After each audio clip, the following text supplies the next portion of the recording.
Bonjour, bonsoir, ça dépend de l'heure à laquelle tu vas suivre cette vidéo. Moi, c'est Toti Benguela, présentatrice de l'émission S'accomplir.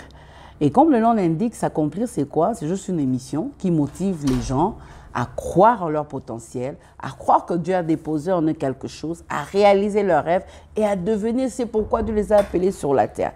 Et ce, sans donner des excuses. Il ne faut pas donner des excuses par rapport aux différents obstacles dans la vie, parce que je crois que la vie n'est meilleure que si on donne ce qu'on a. La vie n'est belle que si on fait ce à quoi Dieu t'a appelé à faire sur la terre, se découvrir soi-même, voilà s'accomplir, se réaliser. Et là, nous recevions des femmes particulières qui ont eu un impact direct ou indirect sur leur environnement et qui peuvent aujourd'hui inspirer aussi d'autres femmes à devenir meilleures, à inspirer d'autres femmes à s'accomplir, mais n'oublie pas, à s'accomplir selon Dieu. Des femmes chrétiennes à côté de leur mari qui se sont accomplies et qui sont devenues une source de bénédiction, qui sont devenues une inspiration, une aspiration pour toute une génération.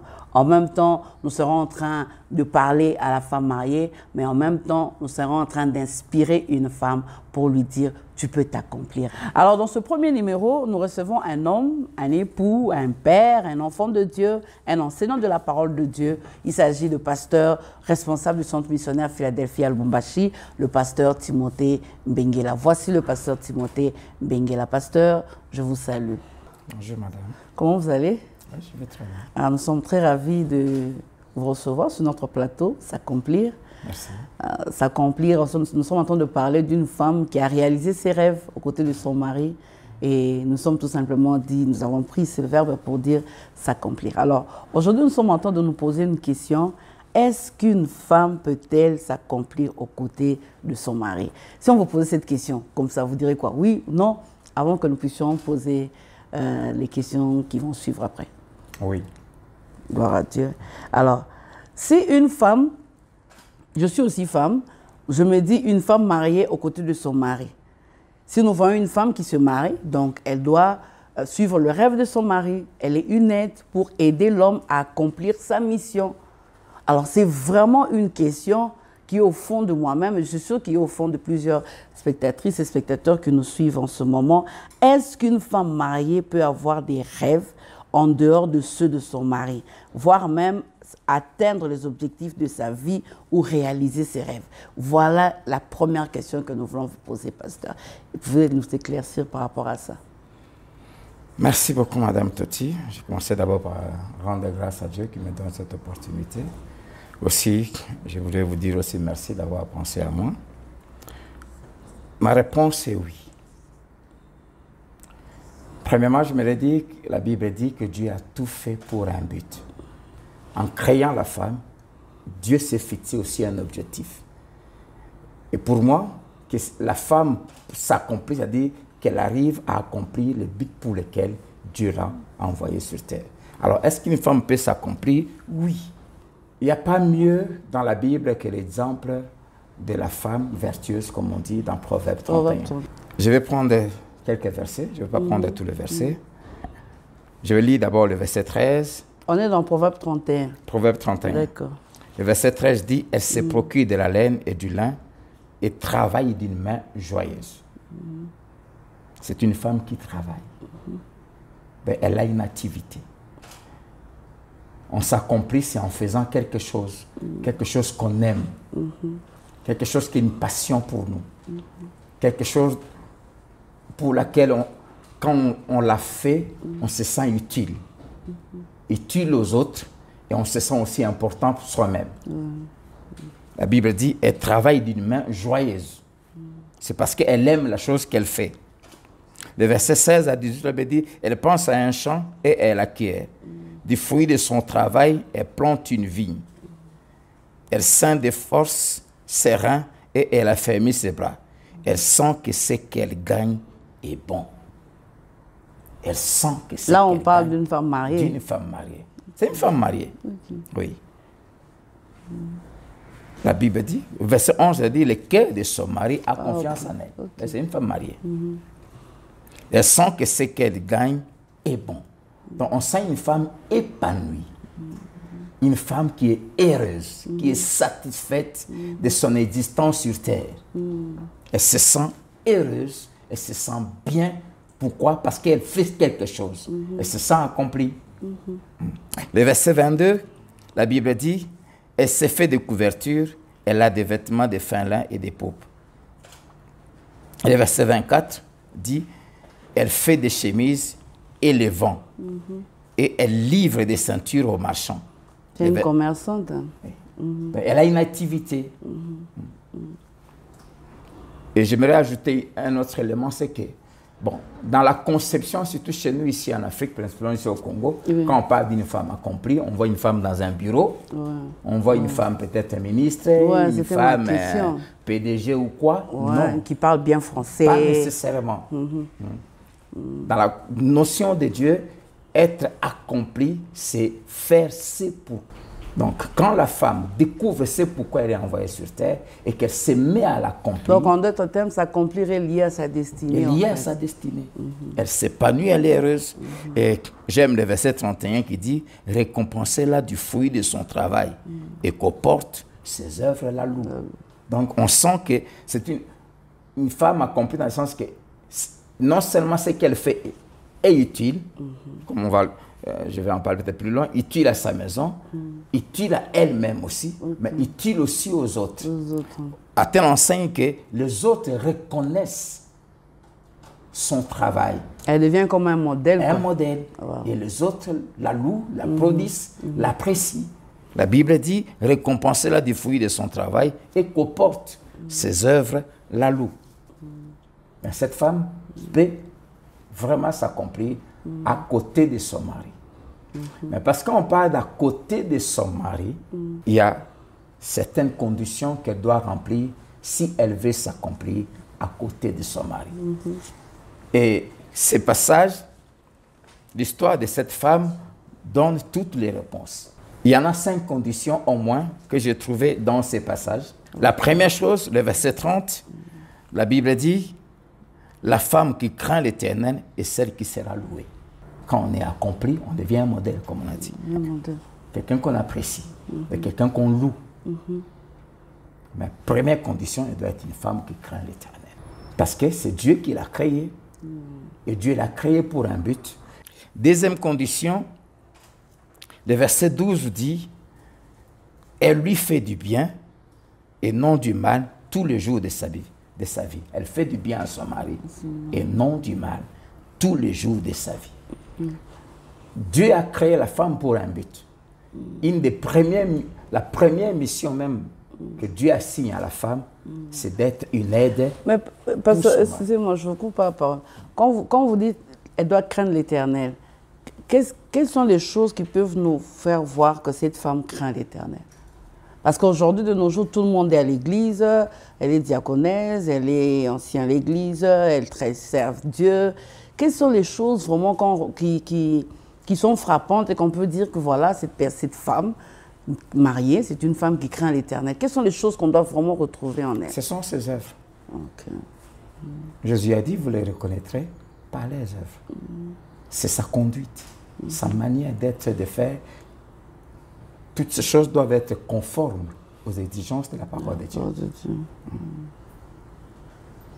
Donc déjà, parce quoi une femme qui ne craint pas l'Éternel aura du mal à s'accomplir?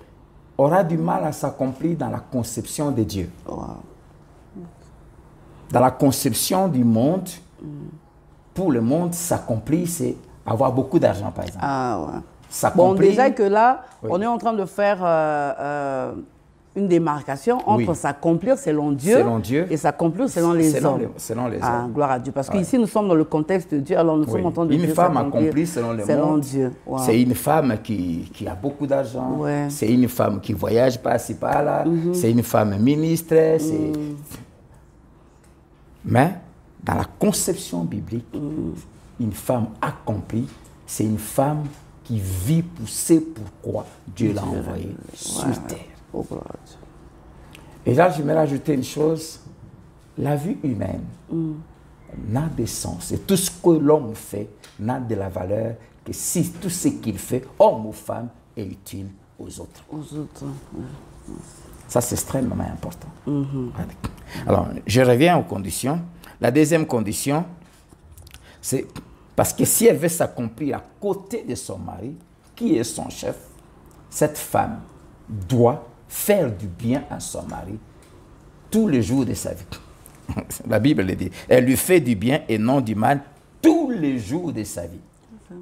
Est-ce que c'est possible qu'une femme fasse du bien à son mari tous les jours de sa vie? Oui, parce que Dieu le dit.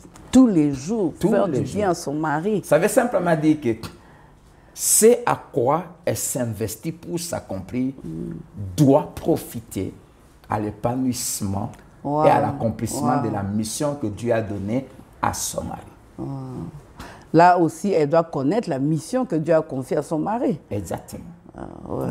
Troisième condition, et elle est très importante. Mais si on doit revenir dans ce que vous venez de dire et qu'elle doit faire du bien tous les jours, est-ce que vous ne trouvez pas que c'est vraiment très lourd? C'est pas moi qui l'ai dit. Comment elle va faire? C'est Dieu qui l'a dit. Un mari arrogant, un mari... Je me dis qu'il y a quelqu'un qui me suit. Oui. Dans un foyer où, bon, elle doit faire les conditions. Déjà, les conditions là sont tellement dures parce que faire du bien tous les jours, un mari qui n'écoute pas ce que je lui dis, un mari... Parce qu'on a des maris chrétiens, on a des enfants de Dieu chrétiens, mais qui ne sont pas des bons maris. Oui. Qu'est-ce qu'on peut dire à cette femme-là, par exemple? Juste une phrase, juste un mot, ce qu'elle peut faire. Qu'elle fasse ce que Dieu lui demande de faire. Qu'elle fasse sa part.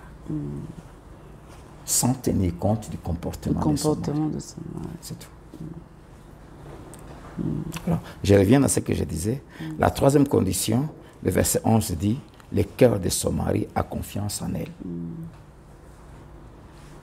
Si la femme veut s'accomplir à côté de son mari, elle doit veiller à ce que son mari lui fasse confiance. Elle doit avoir la confiance de son mari.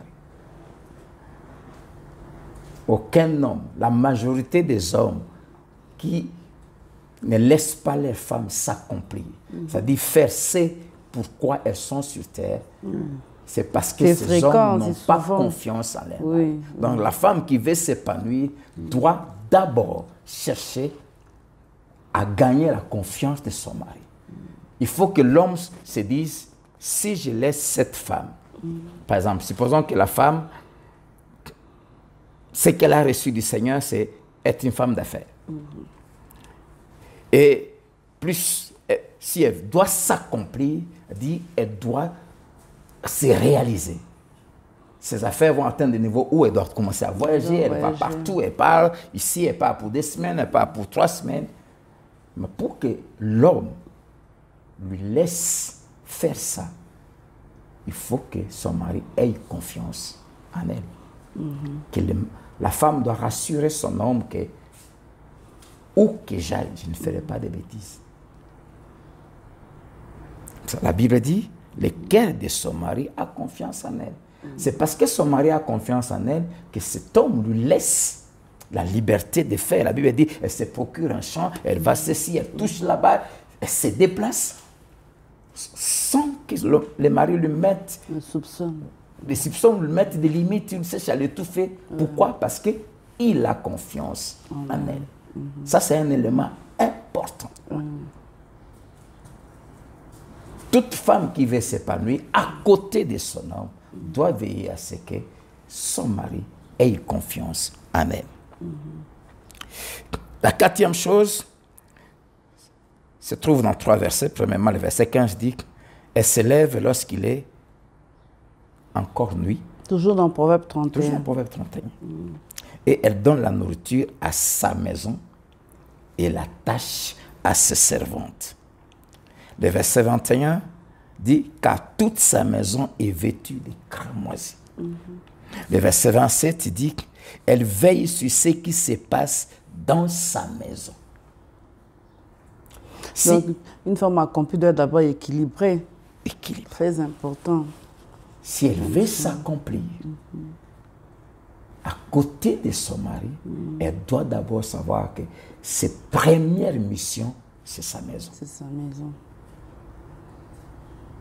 Cette femme est une femme d'affaires. C'est une femme qui bouge, qui se déplace. Mais la Bible nous dit qu'avant de sortir, pour aller vaquer dans ses occupations, au travers lesquels elle est tentée de s'épanouir, elle se lève quand il fait encore nuit et donne la nourriture à sa maison. Une femme mariée qui veut s'épanouir, avant de sortir, elle doit s'assurer qu'il y a à manger pour son mari, il y a à manger pour ses enfants.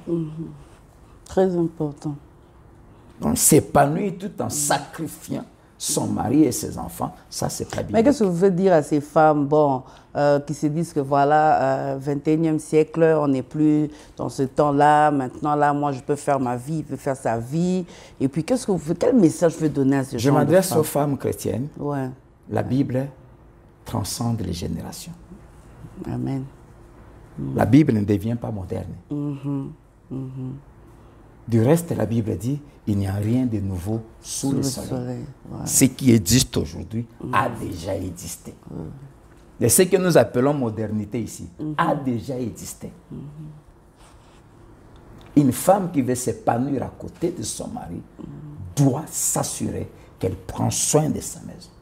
Avant de sortir, elle s'assure que derrière, dans sa maison, tout est bien. Ça, c'est extrêmement important. La Bible dit, elle veille sur ce qui se passe dans sa maison. Elle maîtrise sa maison.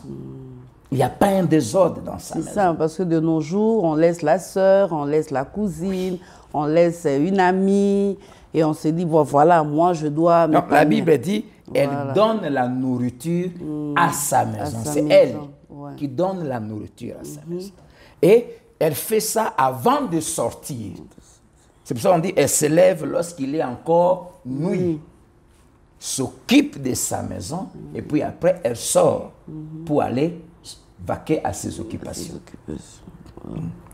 Elle veille sur tout ce qui se passe dans sa maison. Ça, ce sont des conditions qui sont non négociables. Elle doit veiller à remplir d'abord ses tâches d'épouse et de mère. C'est extrêmement important. Femme mariée, accomplir ses devoirs d'épouse et de mère.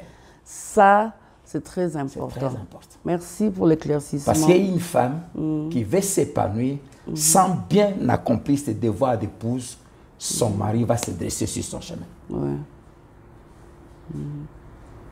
Beaucoup de femmes se plaignent. Mon mari m'étouffe, mon mari... Mais si ce mari n'est pas satisfait, il ne te laissera pas. Ça ne sert à rien de s'épanouir dehors quand il y a des désordres chez soi à la maison. Donc, le vrai accomplissement, c'est d'abord dans sa maison. Dans sa maison. Un impact direct sur l'environnement, ton environnement direct. Bon, peut-être on va en parler, mais la Bible ajoute ceci. La Bible dit, parce que tout ce qu'elle fait, elle le fait pour son mari. Elle le fait aussi pour sa maison. Ça a des répercussions dans sa maison. J'aime ce que la Bible ajoute. La Bible dit, ses fils s'élèvent et la disent heureuse. Son mari s'élève et lui donne des louanges. On sent que l'homme est heureux, l'homme est satisfait de l'épanouissement de sa femme. Et la dernière condition, c'est au verset 26, qui dit qu'elle ouvre la bouche avec sagesse et des instructions aimables sont sur sa langue. Une femme mariée qui veut s'épanouir doit être une femme sage. Une femme sage, une femme de bon sens, une femme qui a du caractère. Parce que l'épanouissement fait que les regards du milieu où la femme évolue vont se braquer sur elle. Et dans ces regards-là, il y en a aussi tous ceux dont la tête ne fonctionne pas bien. Quand la femme veut s'épanouir, dans les affaires, bref, dans son appel, elle doit être une femme de bon sens, une femme éduquée, une femme qui a le sens de l'honneur, une femme qui, quand elle ouvre sa bouche, ce qu'elle dit édifie les autres. Alors je me dis, éviter de la femme, les conditions là pour certaines personnes qui nous suivent, je me mets à la place de quelqu'un qui me suit en ce moment, est-ce qu'elle est à mesure de remplir toutes ces conditions-là? Est-ce que la femme vertueuse de nos jours existe? Elle peut exister? Si, elle existe. 21e siècle? Elle existe. Elles existent, elles sont nombreuses. C'est pour ça que tout commence par la connaissance et la crainte de Dieu. Voilà un peu ce que je peux dire par rapport à ta question. J'ai pris du temps, mais non, c'était important. Nécessaire. C'était important parce qu'au fait, vous avez donné les bases, les conditions. Oui. Sans ces conditions-là, c'est difficile que la femme s'épanouisse. Parce que nous sommes en train de parler à côté de son mari. À côté de son mari. Alors, quand je regarde ces conditions, je me dis, mais finalement, est-ce que le mariage n'impose-t-il pas trop de contraintes à cette femme? Non. Parce que de nos jours, la personne peut dire, je veux m'accomplir, mais je veux ne pas me marier. Je veux m'accomplir, je veux faire ça. Comme mon mari est venu me trouver, j'étais en train de faire ça. Il ne va pas m'arrêter parce qu'il est venu me trouver comme ça. Et puis elle dit, bon, si je dois rester là seulement comme une aide, comme la Bible dit, être une aide, est-ce que finalement, il n'y a pas trop d'imposition? Ça ne devient pas comme une contrainte, comme une charge pour cette femme? Je me mets à la place de cette femme qui se pose tant de questions et qui n'a pas de réponse. D'abord, je me dire ceci. Le mariage n'est pas quelque chose qui étouffe la femme. Voilà. Le mariage a été institué par Dieu. La Bible dit, tout ce qui est parfait vient de Dieu. Le mariage a été institué avec une pensée de développement, avec une pensée d'accomplissement. Dieu a créé l'homme, Dieu lui a mis dans un cadre et lui a confié une tâche. Et dans cette tâche consistait à cultiver la terre. Mais Dieu vient, il observe l'homme. C'est comme si après que l'homme ait fait rapport à Dieu sur le travail qui lui était confié, Dieu observe et Dieu dit, il n'est pas bon qu'il soit seul. C'est-à-dire, par rapport au rendement que j'attends de lui, il y a quelque chose qui lui manque.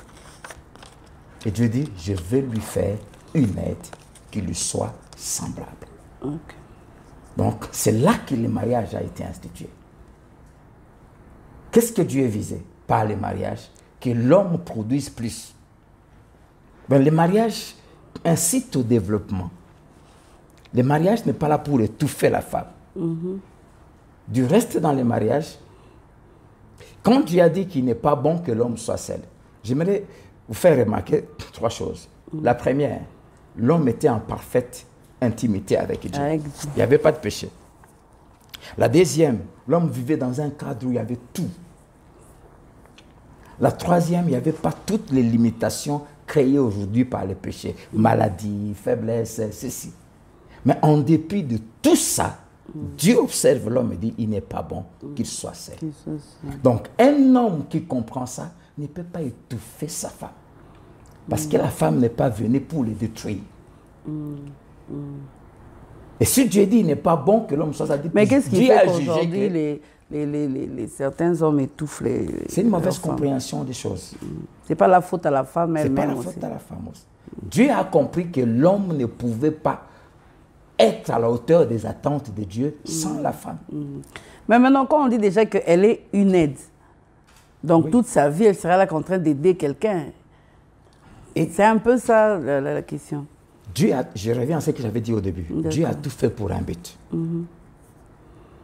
Il confie une mission à l'homme, il lui donne la femme pour l'aider.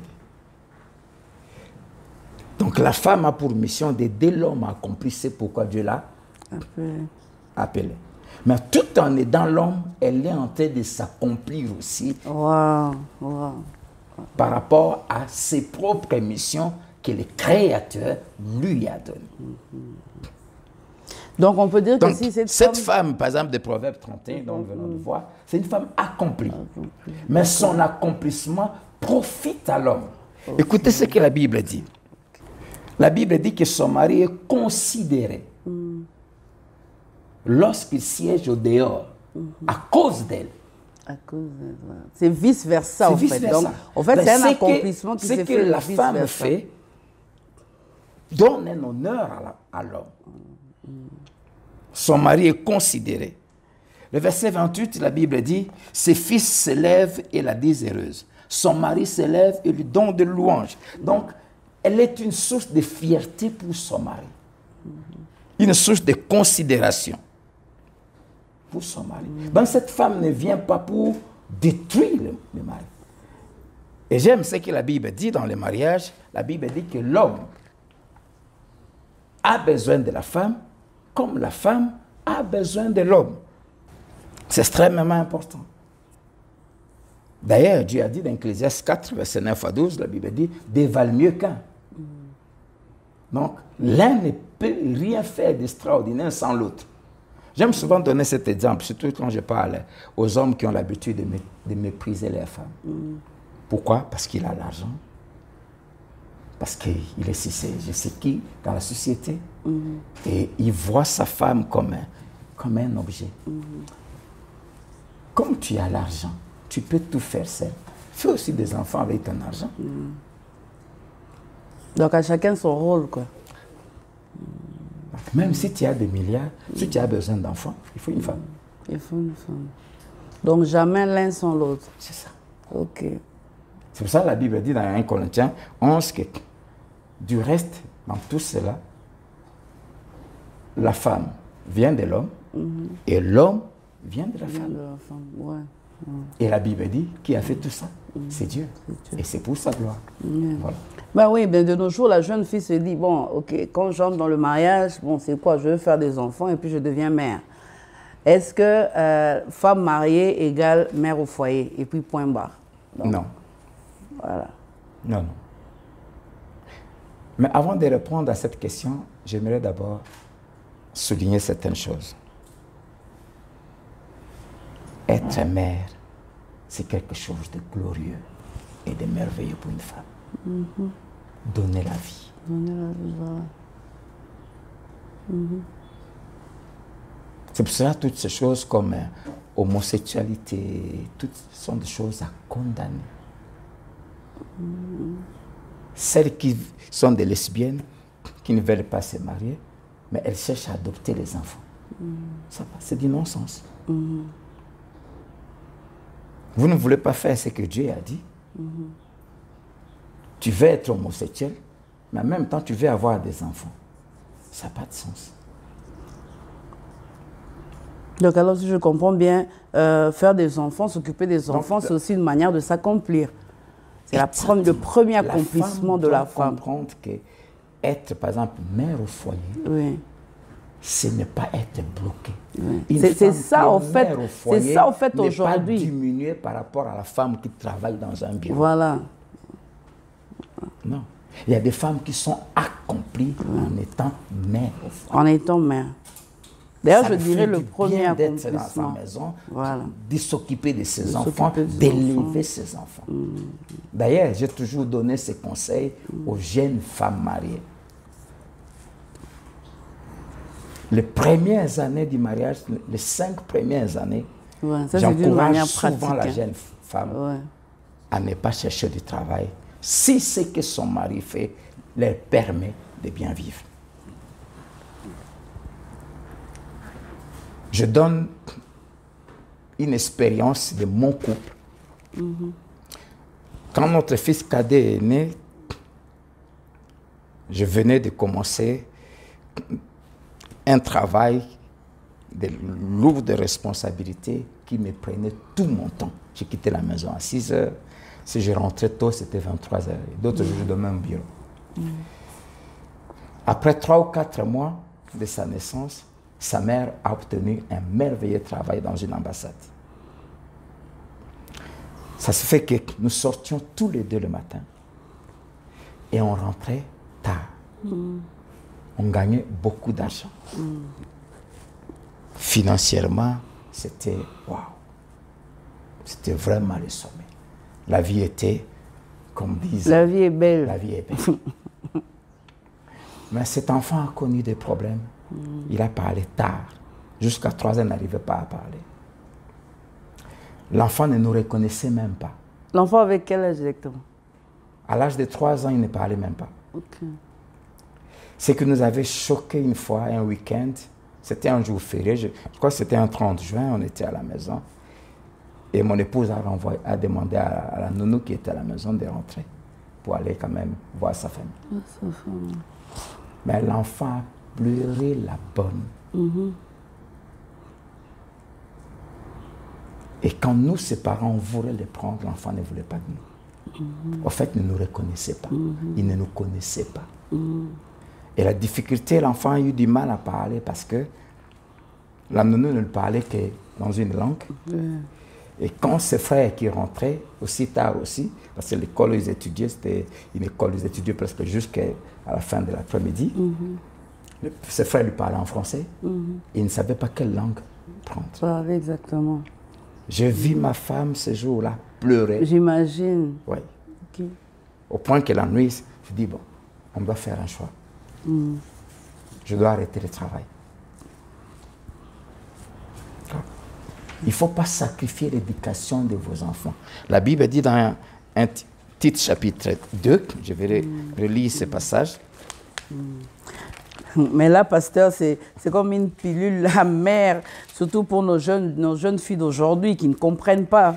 C'est comme une pilule amère. La Bible dit moi, ceci. laisser mon travail, pour rester à la maison, moi.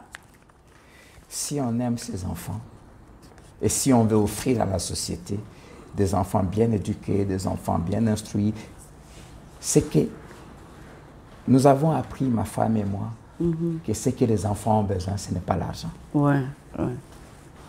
Parce qu'on leur donnait tout ce qu'ils voulaient. Mais on n'était pas là.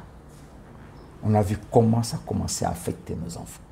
La Bible dit ceci, Tite chapitre 2, verset 3 à 5, dit que les femmes âgées doivent aussi avoir l'extérieur qui convient à la sainteté, n'être ni médisantes ni adonnées au vin, qu'elles doivent donner des bonnes instructions dans le but d'apprendre aux jeunes femmes à aimer leurs maris et leurs enfants, à être retenues chastes, occupées aux soins domestiques. Donc, la première responsabilité d'une jeune femme, c'est une jeune femme mariée. Donc là, en tout cas, vous avez un peu essayé d'éclaircir les choses parce que de nos jours, même dans le milieu chrétien, tu verras toujours des gens qui disent que voilà, quand je me marie, c'est fini, je ne peux plus rien faire, je m'occupe des enfants. Bon, en fait, c'est parce qu'elles ne comprennent même pas qu'une femme s'accomplit au travers de ses enfants. C'est déjà le premier accomplissement. Ouais. C'est un conseil que moi j'aime donner aux jeunes femmes mariées. Sacrifiez les premières années de votre mariage à élever vos enfants, à leur donner des bases. Comme la Bible dit, montre à l'enfant la voie qu'il doit suivre. Sinon, ça servira à quoi de s'accomplir en dehors? Et puis, bon, à la maison, tu as des enfants bandits, tu as des rebelles, tu as des violeurs. C'est important. Et à un moment, quand les enfants vont grandir, les cadets à 3-4 ans, maintenant, tu peux te lancer dans ce à quoi tu es appelé. Bon, ça, c'est un conseil pratique, en fait, que les vous enfants donnez. ont grandi. Ma femme s'investit, on sait à quoi Dieu l'a appelé. On sait à quoi Dieu l'a appelé. Mais sous-estimez qu'après combien d'années, si un couple se marie aujourd'hui, la femme peut vraiment s'élancer. Ça dépend du nombre des enfants qu'ils veulent avoir. S'ils veulent avoir, par exemple, des enfants, moi je leur donne le conseil, ou 3 enfants. Alors, prenez les 3 premières années, faites les enfants. Donc, ils suivent un étage là, qui se 1, 2, 3, 4. Oui, qui se suivent. Faites les enfants, puis vous arrêtez. Donc là, la femme se dit... Là, ça va aider la femme à s'épanouir. D'abord à s'engager dans ce à quoi Dieu l'a appelé. aussi de faire beaucoup d'enfants. Beaucoup d'enfants en plus. Faites 3 ou 4, bon, je ne vais pas me mettre ici comme un donneur de leçons, quelqu'un qui fixe les limites des nombres d'enfants à avoir. Oui. Ça devient aussi compliqué. Faites des enfants que vous avez programmés et puis vous arrêtez. En ce moment-là, quand les enfants grandissent, quand déjà les enfants commencent à aller à l'école, ça libère la maman. Mais qu'est-ce que vous pouvez dire alors de cette femme? Moi, j'ai compris. Vous avez donné les conditions. C'est très important. Une femme ne peut pas s'accomplir si ces conditions ne sont pas remplies, si elle ne craint pas Dieu. Et qu'ici, nous sommes en train de parler de s'accomplir selon Dieu. Ça, c'est très important. J'ai beaucoup aimé ce que vous avez dit au début là. Mais maintenant, il y a aussi une autre chose. Hein. La Bible nous dit que le mari est le chef de la femme. C'est le chef de la femme. Alors, qu'est-ce qu'on peut dire? Parce qu'en même temps, on veut motiver la femme. En même temps, on peut démontrer dans la Bible. Mais en même temps, on veut que la personne qui nous suit comprenne. Ça doit être une femme, ça peut être un homme. Mais il est le chef. La femme, même après avoir eu le temps de s'occuper de ses enfants et tout, elle est toujours là comme dans un carcan. Elle ne sait pas le mari n'arrive pas, le mari ne l'aide pas à s'épanouir. Pourquoi? Parce que la Bible dit que l'homme est le chef. Donc c'est ce que l'homme dit, c'est ce qu'il doit s'accomplir. Qu'est-ce que la Bible veut dire quand ils disent que l'homme est le chef? Qu'est-ce que ça veut dire exactement? C'est lui qui décide même sur la destinée de la femme. C'est lui qui décide même pour dire que non, non, non, tu n'as pas cette... Parce qu'on a vu même des hommes qui disent non, toi tu n'es pas appelé à la couture. Toi tu es appelé... Elle a ouvert... J'ai eu ce problème-là. Elle a ouvert un salon de coiffure à la femme. Mais la femme ne sait ni coiffer, ni rien faire. Et puis là, elle a mis des gens pour l'aider. Et puis, 2 ans après, ils ont fermé. Après, ils ont encore réouvert. Or, la femme s'est très bien préparée. Mais pour l'homme, laisser la femme préparer la nourriture, c'est comme s'il a baissé. Donc, tu vas te mettre là, commencer à préparer pour d'autres hommes. Donc, c'est comme ça qu'ils comprennent. Et puis, moi, je suis ici à la maison. Donc, alors, ça étouffe encore davantage. Quand on dit que l'homme est le chef, c'est quoi exactement? Merci beaucoup. J'aime retourner à la Bible. Parce que c'est Dieu qui a dit que l'homme est le chef. L'homme est le chef de la femme.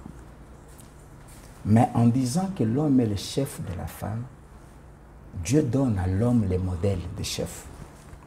Marie, aimez vos femmes comme Christ a aimé l'Église. Femme, sois soumise à ton mari comme l'Église est soumise à Christ.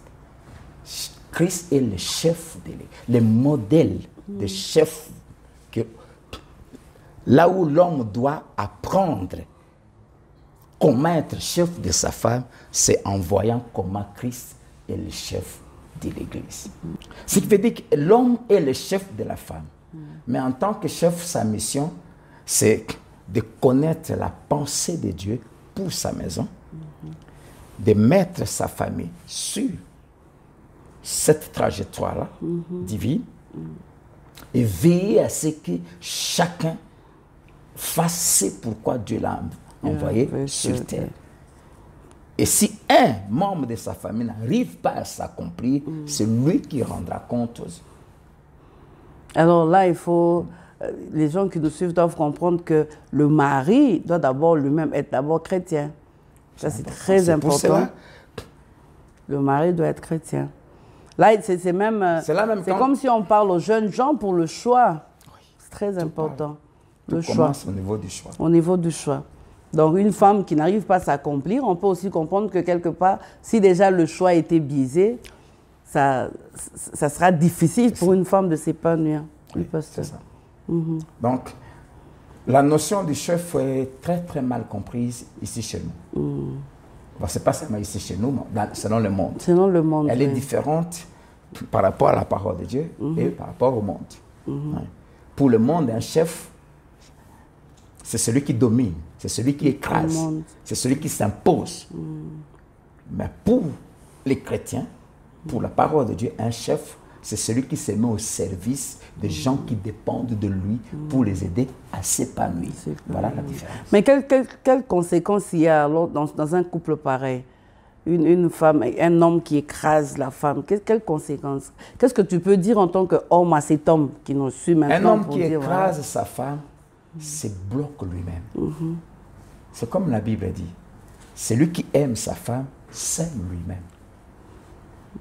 Et nous avons vu c'est que cette femme vertueuse, ce qu'elle a accompli, comment ça se répercute sur la renommée de son homme, sur la valeur de son homme et sur le bien-être de la maison. Ben, une femme accomplie, c'est une femme qui sera beaucoup plus utile à son mari. Donc c'est fait lui-même du mal en fait. Oui. L'homme qui bloque sa femme se bloque lui-même. Parce que plus la femme s'accomplit, plus elle est une bénédiction pour l'homme. Oh, le et contraire, pour la maison. Le contraire, ça donne autre chose. Oui. Plus elle est frustrée, plus elle ne sait pas vraiment prendre soin de sa maison d'une manière particulière. Ouais. Quand une femme s'accomplit dehors, elle s'épanouit aussi dans sa maison. Et l'homme, le bénéficiaire de tout ça, c'est qui? C'est l'homme. Vous savez, quand une femme s'accomplit, c'est l'homme qui applaudit. Wow. Ça, c'est bien dit. Quand une femme s'accomplit, c'est l'homme qui applaudit. Wow. Si l'homme ne laisse pas sa femme s'accomplir, en même temps, lui-même n'arrivera pas à s'accomplir. Qui permet à ses collaborateurs de s'accomplir, mais il est en train de se faciliter la tâche. Voilà.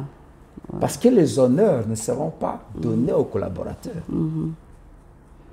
La Bible dit que la hache ne peut pas se vanter d'avoir coupé un bois. Mais c'est la main qu'il a utilisée. Pourquoi Christ nous pousse à devenir meilleurs? Parce que ce qu'on fait, on le fait pour sa gloire. C'est ça. Et ce passage de 1 Timothée 2, 11 à 12 qui dit que la femme doit écouter en silence l'instruction et doit... Ce passage, souvent, moi, je le trouve bizarre. Il y a des gens qui disent que voilà... souvent dans les cultures, dans notre culture, on a l'habitude vraiment de rabaisser la femme. Qu'est-ce que ça veut dire exactement ce passage? Je ne sais pas si on est vraiment dans notre thème, mais qu'est-ce que ça veut dire? Je veux vraiment que les téléspectateurs qui nous suivent maintenant comprennent un peu ce passage exactement. Bon, je crois que s'il faut que j'explique vraiment à fond ce passage, ça va nous prendre plus d'une heure. Ne fût-ce que pour ça. Mais ce que j'aimerais dire, c'est ceci. Premièrement, quand tu veux interpréter un passage biblique, veille à ce que ton interprétation n'annule pas une vérité qui est clairement énoncée ailleurs.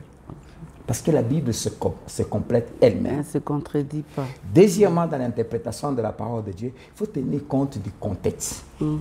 Contexte culturel.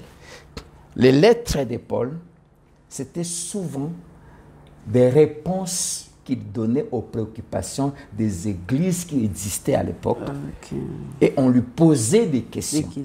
Et quand il répondait, c'est tenant compte du contexte culturel, du contexte social, du contexte religieux, du contexte politique, voire économique de ce milieu-là. Je vais conclure juste en disant ceci. La Bible n'interdit pas à une femme d'enseigner. Là, on est dans l'enseignement maintenant. Rentrons déjà même dans l'Ancien Testament. Qui étaient les prophètes? C'était des porte-paroles. Ils parlaient de la part de Dieu. Ils parlaient de la part de Dieu. Dans la Bible, il y a des exemples de femmes prophétesses que Dieu a utilisées. Par exemple, dans 2 Chroniques 34, versets 19 à 28, sous le roi Josias, on découvre la loi de Moïse au temple. On lit la loi devant le roi. Quand le roi découvre ce qui était écrit, il panique. Parce que c'était des choses abominables qui se faisaient, que la loi condamnait. Il y avait aussi des prophètes à l'époque. Il y avait Jérémie. Mais le roi va envoyer ses serviteurs, sous la direction de Dieu bien sûr, vers une femme prophétesse, Hulda, pour qu'elle puisse lui dire qu'est-ce que Dieu veut qu'il fasse. Et cette femme va donner des orientations au roi de la part de Dieu. Alors si la femme ne devait pas prêcher, pourquoi Dieu a utilisé une prophétesse? Bon, il va te dire que là c'est dans l'Ancien Testament. Alors, oui, je viens. Je viens maintenant dans le Nouveau Testament. On est dans le Nouveau, on est sous la grâce, on n'est plus sous la loi. Nous sommes sous le temps de l'Église. Jésus, après sa résurrection, il dit aux 11 et à tous ceux qui étaient là, ne quittez pas Jérusalem jusqu'à ce que vous recevez ce que le Père avait promis. Car vous recevez une puissance, le Saint-Esprit survenant sur vous, et vous serez qui? Mes témoins. Mes témoins. Le Saint-Esprit nous a été donné. Pourquoi? Pour être des témoins. Il a dit pour aller dire ce que nous avons vu et entendu. Pierre et Jean diront au Sanhédrin, nous ne pouvons pas nous taire, ne pas dire ce que nous avons vu et entendu. Mais le Saint-Esprit a été donné à ceux qui ont cru pour d'abord aller témoigner. Alors, le jour où le Saint-Esprit était venu, s'est-il arrêté sur les hommes seulement ou aussi sur les femmes? Non, sur tout le monde qui était dans la chambre. Il y avait aussi des femmes, parmi les 120. Ça va? Alors, quel est le message principal du christianisme? C'est annoncer la mort et la résurrection de Christ. Ça va? Alors, quand Jésus est ressuscité, il a donné ce message premièrement à qui? à une femme. Wow. Wow. Pierre et Jean étaient aussi venus là à la tombe. Il était venu. Jésus ne leur a rien dit. Il n'a rien dit. Pierre était là. Mais Jésus va envoyer un message à Pierre, pas une femme. Pierre, il ne croyait pas, en fait. La première personne qui a reçu l'ordre d'aller dire que Jésus est ressuscité aux autres, c'était une femme. C'était une femme. Et c'est Jésus lui-même wow. Wow. qui a dit à la femme, allez dire à mes frères que je suis ressuscité. Alors, si Jésus a demandé à la femme d'aller annoncer sa résurrection, à combien plus forte raison? Et souvent, pour ceux qui disent non, ces histoires-là de contexte, tout ça, je ne veux pas d'histoire de contexte. Paul a dit, je ne permets pas à la femme de prêcher. Alors, si c'est comme ça, entre Paul et Jésus, je prends Jésus. Wow. Entre Paul et Jésus, on prend qui? Voilà. Parce que Jésus lui-même a donné à la femme la mission d'aller. Là, c'est vraiment un grand débat. Et je crois qu'on va en faire même une autre émission, sûrement. Mais j'ai beaucoup aimé ce que vous venez de dire tout à l'heure. J'étais en train de dire qu'en fait, un homme qui empêche sa femme à s'accomplir, c'est un homme lui-même qui se bloque.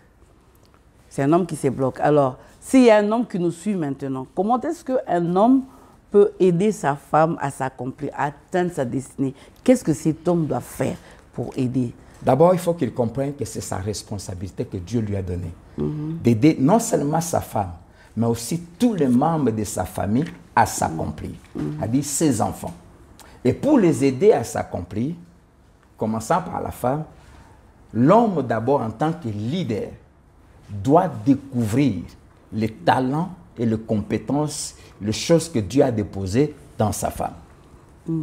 Deux, il doit aider sa femme à découvrir ce que Dieu a mis en elle et à découvrir ce qu'elle aime faire. Non seulement l'aider à découvrir, mais aussi aider cette femme à s'équiper, à se former. L'homme doit même investir de son argent. Si possible, envoyer cette femme en formation pour acquérir les connaissances dont elle a besoin. Il doit l'encourager, il doit le booster.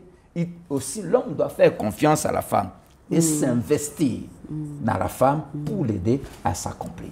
C'est important. C'est ça sa responsabilité. Merci, pasteur, de tout ce que vous venez de dire. Mais nous avons beaucoup de réalités, vraiment beaucoup de réalités. Moi, je vis un homme qui a dit, bon, je veux bien laisser ma femme. Mais déjà, dans ce qu'elle est en train de faire, je ne sais pas, mais moi, je ne pourrais vraiment pas laisser ma femme. Qu'est-ce qui, au fait, on n'a pas eu vraiment le temps de discuter avec cet homme. Sa femme aussi se plaignait. Alors, je me dis, qu'est-ce qui fait que certains hommes ne laissent pas leur femme s'épanouir? Souvent, c'est les femmes elles-mêmes qui sont donc responsables. La femme qui est comme un frein. C'est comme j'ai dit, la Bible le dit, la femme doit veiller à ce que dans son comportement, dans sa conduite, qu'elle inspire confiance à son mari. Si la femme est légère, par exemple, si la femme devant l'argent elle panique, Ce sont des cas, oui. Si la femme, partout elle passe, elle crée des problèmes. On a parlé, la Bible dit, des instructions aimables sortent de sa bouche. Mais si c'est une femme qui, elle entre là-bas, elle fait des dégâts partout. Parce que les dégâts que la femme fait nuisent à l'honneur de l'homme. La Bible nous montre que cette femme, ce qu'elle faisait a fait que non, son mari était considéré au dehors. Alors, si le comportement de la femme détruit la réputation de l'homme, l'homme pour se protéger va faire quoi? Va tout faire pour que la femme ne soit pas en contact avec le monde extérieur. Donc, la femme a la responsabilité d'avoir une conduite qui inspire la confiance à son mari. Alors, pasteur, j'ai beaucoup aimé vos interventions parce que vous êtes en train, en fait, de recadrer certaines choses.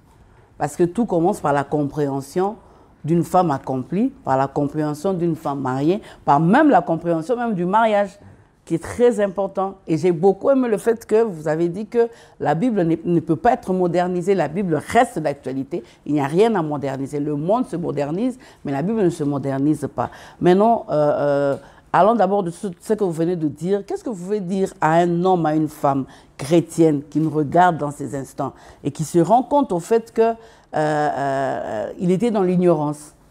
Juste un petit message que vous pouvez dire à cet homme.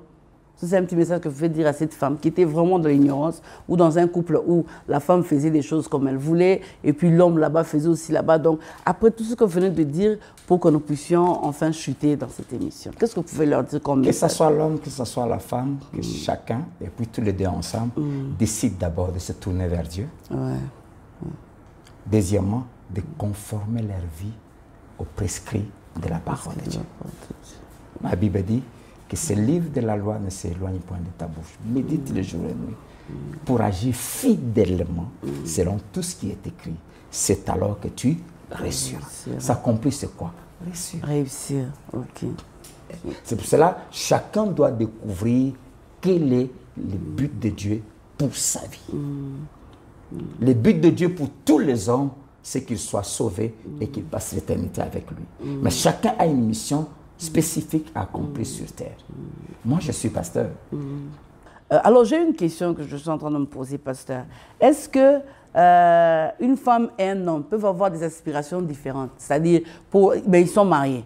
Est-ce que c'est possible? Si c'est arrivé, comment est-ce qu'on peut aider ce couple-là chrétien? C'est-à-dire, l'homme qui dit, bon, moi, dans un contexte, on me dit, moi, je dois rester en Afrique. Le Seigneur m'appelle en Afrique. Et puis la femme dit, non, moi, le Seigneur m'a appelé au Canada. Mais ils sont mariés. Comment est-ce qu'on peut... Est-ce qu'ils peuvent continuer? Qu'est-ce qu'ils peuvent faire dans ce cas-là? Premièrement, la femme, sa première mission, c'est d'aider l'homme à accomplir ce pourquoi Dieu l'a envoyé sur terre. Okay. Dans l'exemple que vous donnez, si l'homme dit que Dieu me veut ici et que la femme veut aller rester au Canada, elle doit annuler son vœu d'aller au Canada. Ok. Et c'est là où il y a certaines contraintes dans les mariages. Voilà. C'est pour cela que quand quelqu'un veut s'engager dans les mariages, il doit bien réfléchir. Donc il peut y arriver que la femme se sacrifie, tout part au niveau du choix. Mais est-ce que la femme peut avoir des aspirations qui ne cadrent pas avec l'appel de son mari? Oui, c'est possible. Dans quel cas, par exemple? Ici, on ne parle pas, par exemple, de la femme vertueuse, on ne parle pas de qu'est-ce que son mari faisait. Mais si on regarde bien le contexte, la Bible dit son mari est considéré lorsqu'il siège avec les anciens. Ce qui veut dire que son mari était parmi les dirigeants. Dans le contexte de la Bible à l'époque, les anciens siégeaient à la porte de la ville. C'est là où il jouait un rôle politique. Donc son mari était certainement un grand homme politique. Oui. Mais la femme, quand on voit, c'était une femme d'affaires. Une femme d'affaires. Mais seulement les affaires qu'elle faisait ne nuisaient pas. Comment est-ce que cette femme, comment la femme vient aider les maris? Premièrement, c'est dans ses devoirs conjugaux. Deuxièmement, dans ses devoirs à la maison. Et on voit comment cette femme elle s'occupait bien de sa maison. Donc, vous avez épousé un politicien, vous n'êtes pas appelé à devenir vous aussi politicienne. Ou vous avez épousé un pasteur, vous êtes obligé aussi de prêcher, de rester là parce que vous avez épousé un pasteur. Non, c'est faux. Ça, c'est vraiment... Est-ce que toute femme... Là, on va parler de ça. Épanouissez-vous dans ce à quoi vous êtes appelé. Épanouissez-vous, mais tout en assumant vos responsabilités premières. Et c'est quand vous les assumez que l'homme s'épanouit. Parce que si cet homme est un grand politicien apprécié, quand il rentre à la maison, c'est du désordre. Il n'y a pas à manger. Ça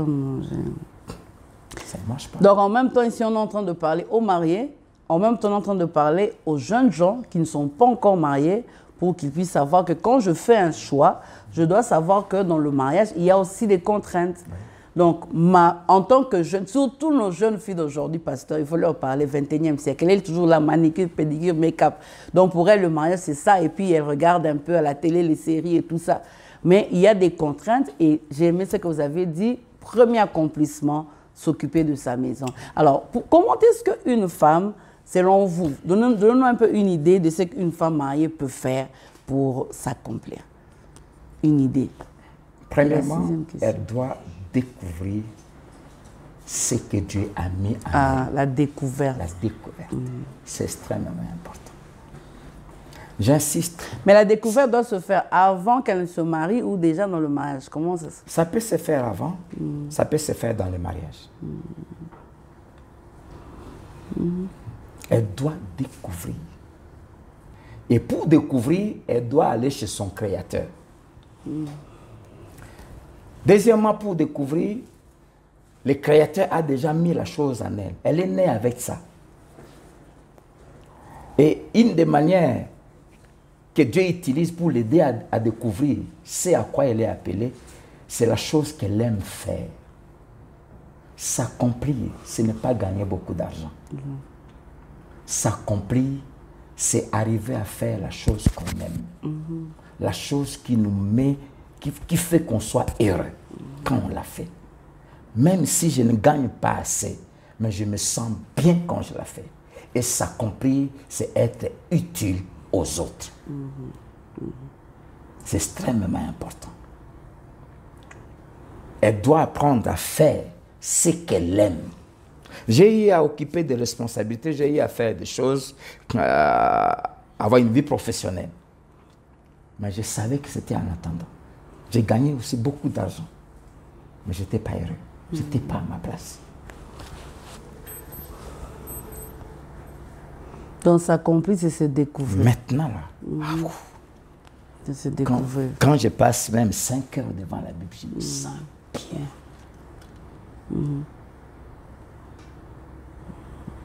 Il n'y a pas un bonheur que je ressens comme celui qui... Je parle à quelqu'un entre dans mon bureau avec un problème, je prie pour lui, il sort, Dieu agit. Après avoir découvert, il faut maintenant s'y mettre dans la chose. Viser l'excellence. Pour devenir utile aux autres, dans le monde d'aujourd'hui, on ne cherche que le meilleur. Deviens meilleur dans ça. Deviens incontournable.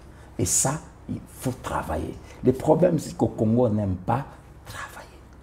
Tu découvres que tu as la couture. Tu ne forces pas. Tu n'as même pas été à l'ISAM. Mais il faut t'y mettre. Il faut mettre le sérieux dans ce que tu fais. Lire, se former, s'équiper. C'est extrêmement important. Mais parce qu'on parle de s'accomplir à côté de son mari, je termine en disant que dans cet accomplissement-là, ne détruis pas ton couple. J'aime cette phrase qu'un aîné m'avait dit. Me dit-il, chaque fois que tu voudras conquérir les territoires que tu n'as pas encore, veille à conserver ce que tu as déjà. Wow. Souvent plusieurs. Il a déjà conquis cette portion ici. Pendant qu'il se bat pour conquérir l'autre, il sacrifie les premiers. Il sacrifie les premiers. Une femme qui veut s'épanouir tout en sacrifiant, sa maison, sacrifiant son mari, sa vie de couple, elle n'a pas compris. Wow. Voilà. Alors, pasteur, nous voici à la fin de l'émission. Je ne sais pas si vous avez un mot à dire ou quelque chose d'important que vous auriez pu dire, mais qui n'est pas figuré dans les questions que je viens de vous poser. J'aimerais simplement dire en clôturant, madame, que chacun de nous devons savoir que Dieu nous a envoyés sur terre avec un but. Et que nous aurons un jour à rendre compte à Dieu. C'est pour cela, chacun doit s'accomplir. C'est-à-dire réaliser ce pourquoi Dieu l'a envoyé sur terre. C'est pour ça que Dieu nous a donné la taille qu'on a, la forme physique qu'on a, les compétences qu'on a. C'est pour ça que Dieu nous donne tous les moyens que nous avons. Et un jour, nous aurons à comparaître devant celui qui nous a donné toutes ces choses et qui va nous demander, je t'avais envoyé sur terre pour être une grande couturière. Je t'avais envoyé sur terre pour être une grande dame d'affaires. qu'as-tu fait? Pour ça, je t'avais doté de telles compétences, de tels moyens, de telles qualités. Tout ça, je t'avais donné pour ça. Qu'as-tu fait? Alors, il est important que chacun découvre ce pourquoi Dieu l'a envoyé et qu'il s'accomplisse. Vous regardez la caméra, un mot à un homme, à une femme mariée qui nous suit, juste un mot, une phrase. 1. De ne jamais être un obstacle pour l'épanouissement de leurs épouses. 2. De comprendre que leur mission en tant que chef, c'est d'aider les épouses à découvrir leur mission sur terre, c'est pourquoi Dieu les a envoyés sur terre, les talents qu'ils ont, et les encourager à s'accomplir.